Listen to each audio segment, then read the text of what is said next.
अभिवादन स्वीकार कीजिए ब्रजेश मिश्रा का और आप देखना शुरू कर चुके हैं द डिबेट। बहनों भाइयों, उत्तर प्रदेश के उपचुनाव अब धीरे धीरे बिल्कुल नजदीक आ रहे हैं और चुनाव चढ़ने लगा है। दिवाली का पर्व चल रहा है, लोग अपने त्योहार की तैयारियों में हैं, लेकिन राजनीतिक दलों के पास त्योहार मनाने का वक्त नहीं है, उनको चुनाव की तैयारियों में लगना पड़ रहा है। अब जब उत्तर प्रदेश में बाई इलेक्शन 13 तारीख को होना है और उसकी वोटिंग होनी है, तो ऐसे में वक्त सिर्फ 11 तारीख तक का है, क्योंकि उस दिन प्रचार समाप्त हो जाएगा। तो अब बचे हुए समय में 10-11 दिन के भीतर ही सभी पॉलिटिकल पार्टियों को अपनी पूरी ताकत झोंकनी है। टिकट बंटवारे, सीट डिस्ट्रीब्यूशन, ये सब की बात अब खत्म हो चुकी है। एक्चुअल इश्यूज क्या चल रहे हैं, पब्लिक के मन में क्या है। नेताओं ने तो चुनाव चढ़ा दिया है, लेकिन इस बार पब्लिक चुनाव नहीं चढ़ा रही है। अब तक पब्लिक ने मन नहीं बनाया है। क्यों? त्योहार भी हो सकता है या राजनीतिक कारण भी हो सकते हैं। आज हम इन सब विषयों पर खुलकर चर्चा करने वाले हैं कि उत्तर प्रदेश के उपचुनाव की अभी क्या तस्वीर है। बहनों भाइयों, 9 सीटें और उत्तर प्रदेश में उपचुनाव।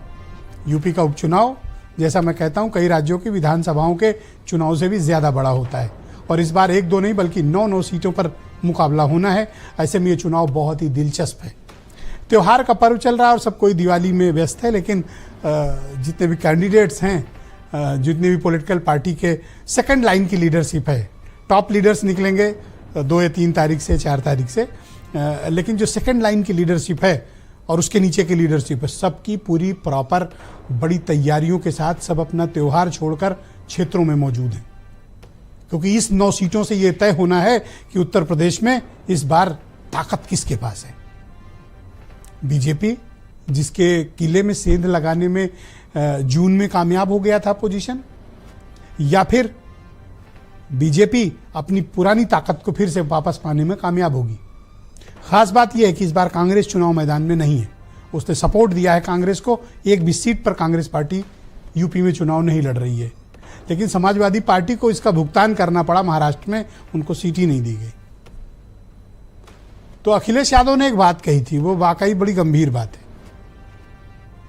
और उस बात को नोट किया जाना चाहिए। मैं हमेशा वो बात कहता हूं, लोग समझते नहीं है, लेकिन एक्चुअली बात वही है। राजनीति में त्याग नाम की कोई चीज नहीं होती। इस बात को आप आज समझ लीजिए, कल समझ लीजिए, या फिर नुकसान खाने के बाद समझ लीजिए। त्याग वाग कुछ नहीं होता है, कंप्रोमाइजेज होते हैं, या फिर शांत होकर बैठ जाइए। ऐसा क्यों कहा था उन्होंने? क्योंकि महाराष्ट्र में उनको सीट नहीं मिली थी। कारण, उत्तर प्रदेश में समाजवादी पार्टी सिर्फ 2 सीट देने को तैयार थी। बहुत हैंडलिंग होती तो 3 मिल जाती, लेकिन 2 से अधिक नहीं। अब इसका खामियाजा कहां सपा ने भुगता? महाराष्ट्र में। तो यहां कांग्रेस ने त्याग जो किया दिखाने का, उसकी भरपाई कहां की? महाराष्ट्र में। मध्य प्रदेश, हरियाणा में पहले हो चुकी है। बीजेपी ने ऐन वक्त पर निषाद पार्टी को किसी तरह मनाकर, साध कर, तैयार करके उनको इस बात के लिए कंप्रोमाइज कर लिया कि वो सहमत हो जाएं। हालांकि सीट एक नहीं दी, आरएलडी को भी 1 सीट दी सिर्फ बीजेपी ने, लेकिन प्रत्याशी अपना दिया। समाजवादी पार्टी 9 सीट पे। इसलिए मैं ये मानता हूं कि 9 की 9 सीट पर बीजेपी, कोर बीजेपी लड़ रही है और 9 की 9 सीटों पर कोर समाजवादी पार्टी चुनाव लड़ रही है। इस बार वर्टिकली, मतलब आमने सामने की लड़ाई है। इसलिए ये चुनाव बहुत महत्वपूर्ण है। ये चुनाव इस बात को तय करेगा बहनों भाइयों कि उत्तर प्रदेश में योगी आदित्यनाथ अभी भी सबसे टॉप लीडर हैं, या फिर अखिलेश यादव अपने वोट बैंक के सहारे, अपने कमिटेड वोट शेयर के मुकाबले ज्यादा एमपी जीतने के बाद सर्वाधिक सीटें जीतकर सबसे बड़े नेता बनेंगे। ये तय होगा उत्तर प्रदेश में। और ये यूपी के 2027 के चुनाव के पहले का जनता का सेमीफाइनल है, क्योंकि ये एक क्षेत्र का चुनाव नहीं है, ये पूरे उत्तर प्रदेश में फैला हुआ चुनाव है। हर क्षेत्र में चुनाव है। ईस्ट यूपी में भी है, सेंट्रल यूपी में भी है, कानपुर साइड जो बुंदेलखंड रीजन लगता है उधर भी ये चुनाव, और पश्चिम उत्तर प्रदेश में भी है, डीप पश्चिम में भी है, एनसीआर के एरिया में भी है। इसलिए एक मैंडेट का आइडिया लगेगा कि उत्तर प्रदेश में एक्चुअली क्या चल रहा है। तो आज हम इस परिचर्चा के सहारे ये समझेंगे कि उपचुनाव कहां तक चढ़ा, जनता में क्या ओपिनियन है, पब्लिक क्या सोच रही है इस चुनाव के बारे में, उनकी क्या भावनाएं हैं। क्या वही जून वाला माहौल है, मई जून वाला, या फिर बदला है? क्योंकि दिल्ली की सरकार बनाने के बाद बीजेपी का कॉन्फिडेंस लौटा और हरियाणा के बाद तो उनका आत्मविश्वास आसमान पे है। तो अपोजिशन कहाँ खड़ा है? आज चर्चा में इन सारे बिंदुओं की करने वाले हैं। आप कुछ स्टेटमेंट सुन लें, फिर आज की डिबेट।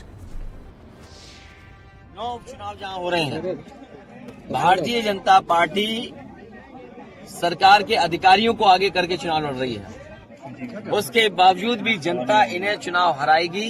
ये 9 के 9 चुनाव भारतीय जनता पार्टी के लोग हारने जा रहे हैं। पीडीए की ताकत बढ़ती चली जा रही है। मतदान की तिथि आ गई, नामांकन हो चुका है। 9 की 9 सीटों पर भारतीय जनता पार्टी इस बार जीतने जा रहे हैं। इन लोग वातानुकूलित कक्षों में बैठ करके चुनाव की चर्चा करते हैं। धरातल पर भारतीय जनता पार्टी है, बीजेपी सभी सीटों पर जीत दर्ज करेगी। भारतीय जनता पार्टी के सामने इंडिया गठबंधन पूरी मजबूती से चुनाव लड़ रहा है। कांग्रेस पार्टी का एक एक कार्यकर्ता समाजवादी पार्टी के सारे प्रत्याशियों को यानी इंडिया गठबंधन के सारे प्रत्याशियों को जिताने के लिए तन मन धन से लगा हुआ है। तो बहनों भाइयों, आज की परिचर्चा को आगे बढ़ाएंगे। समीर सिंह उत्तर प्रदेश में भारतीय जनता पार्टी के प्रवक्ता हैं, मेरे साथ इस कार्यक्रम में मौजूद हैं। सुची विश्वास उत्तर प्रदेश में कांग्रेस कमेटी की प्रवक्ता, अनिल दुबे जनरल सेक्रेटरी और राष्ट्रीय प्रवक्ता हैं राष्ट्रीय लोकदल के। कर्नल शरद शरण मेरे साथ इस कार्यक्रम में मौजूद हैं, समाजवादी पार्टी के प्रवक्ता हैं। और समीर सिंह के अच्छे दोस्त विनय राय हमें इस कार्यक्रम में ज्वाइन कर रहे हैं, बहुत ही जाने माने पत्रकार हैं, पॉलिटिकल एनालिस्ट हैं। और वीरेंद्र सिंह जी हमारे स्टेट हेड, बहुत शुक्रिया और धन्यवाद इस कार्यक्रम में मेरे